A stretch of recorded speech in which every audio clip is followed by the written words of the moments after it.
রাজ্যের বেশ কয়েকটি নাট্যদলের অনুদান বন্ধ করল কেন্দ্র। বিভিন্ন নাট্যদলের পরিচালক ও সদস্যদের গুরু শিষ্য পরম্পরা নামে অনুদান দেয় কেন্দ্র। বিভিন্ন কারণের কথা বলে সেই অনুদান বন্ধ করল সংস্কৃতি মন্ত্রক। কথা বলবো, আমাদের সঙ্গে রয়েছেন আমাদের প্রতিনিধি কৃষ্ণেন্দু অধিকারী। কৃষ্ণেন্দু, কি কারণে বন্ধ অনুদান? দেখো, বিভিন্ন কারণ জানানো হয়েছে, যেটা কেন্দ্রীয় সংস্কৃতি মন্ত্রকের অধীন একটা বিশেষজ্ঞ কমিটি, তার যে তালিকা, সেই তালিকাকে সামনে রেখে রাজ্যের নাট্য ব্যক্তিত্বদের একটা বড় অংশ অভিযোগ করছেন যে তাদের দলের দীর্ঘদিন পর আচমকা তাদের যে অনুদান, সেই অনুদান বন্ধ করে দেওয়া হয়েছে।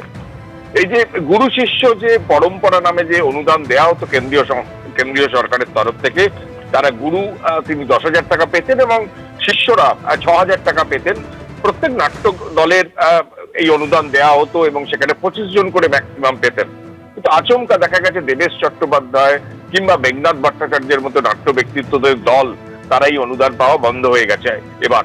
এবং পৌলমী চট্টোপাধ্যায়, তারও দল এবারে এই অনুদান পাচ্ছেন না।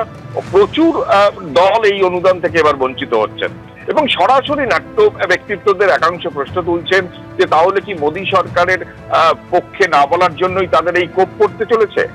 সুতরাং মোদী সরকারের বিরোধিতা বা কেন্দ্রীয় সরকারের বিরোধিতা কি তাহলে এই যে অনুদান বন্ধের একটা কারণ হতে চলেছে? ইতিমধ্যে সোশ্যাল নেটওয়ার্কিং সাইটে বা সমাজ মাধ্যমে তারা বিশিষ্ট প্রতিবাদ জানিয়েছেন। যদিও বিজেপির তরফ থেকে পাল্টা দাবি করা হচ্ছে এমন এমন ব্যক্তি, এ রাজ্যেরই স্বনামধন্য নাট্য ব্যক্তিত্ব, তারা এবার অনুদান পাচ্ছেন, যারা কিন্তু তথাকথিত মোদী সরকারের বা বিজেপির সমর্থক নন ঘোষিতভাবে।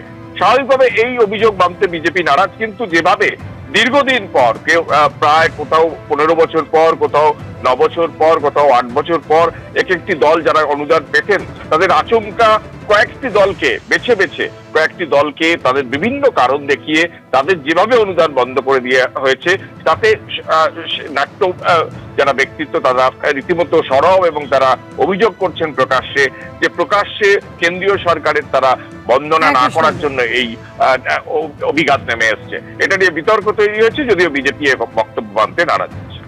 ধন্যবাদ। 50 বছরে কেন্দ্রীয় সরকারের কাছ থেকে একটা খুব ভালো উপহার পেলাম, সেটা হচ্ছে আমাদের গ্রান্ট বন্ধ হয়ে গেল। 15টা দলের গ্রান্ট বন্ধ হয়ে গেছে। এক একজনকে একটা কারণ দেখিয়েছে। কাউকে বলেছে তুমি খুব সবল হয়ে গেছো, তুমি কিছু সংগঠন করছো ভালো, তুমি নিজেই পারবে। আমাদের মতো কয়েকজনকে বলছে প্রেজেন্টেশন ইজ নট স্যাটিসফ্যাক্টরি। আমার নিজের ধারণা কেউ একটা লিস্ট বানিয়ে দিয়েছে।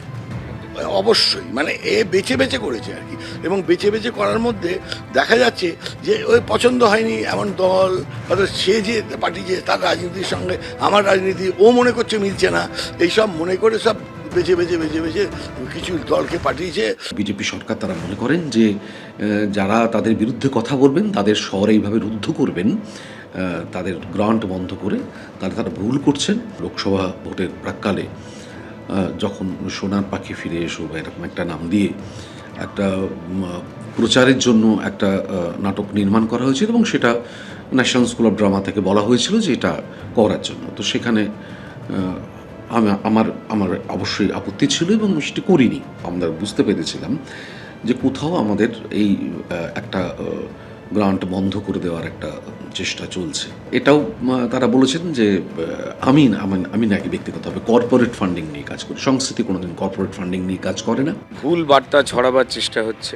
যদি কেউ বলেন যে আমরা বিজেপির বিরুদ্ধে কথা বলি বা নাটক করি বলে আমাদের নাটকের গ্রান্ট বন্ধ করে দেওয়া হয়েছে, তো তাহলে তাদের কথা সূত্র ধরেই বলি, তো তাহলে যে সরকার শিল্পকে বাঁচাবার জন্য, থিয়েটারকে বাঁচাবার জন্য গ্রান্ট দেয়, আপনি আপনার রাজনৈতিক বিশ্বাসের দলকে বড় করবার জন্য এবং যে গ্রান্ট দিচ্ছে, যে আপনাকে অর্থ দিয়ে সাহায্য করছে, তাকে আপনি শত্রু মনে করেন বলে আপনি গ্রান্ট নিয়েও তার বিরুদ্ধে নাটক করছেন। বিষয়টা তো মজার হয়ে দাঁড়াচ্ছে। তাহলে একদমই সেটা নয়।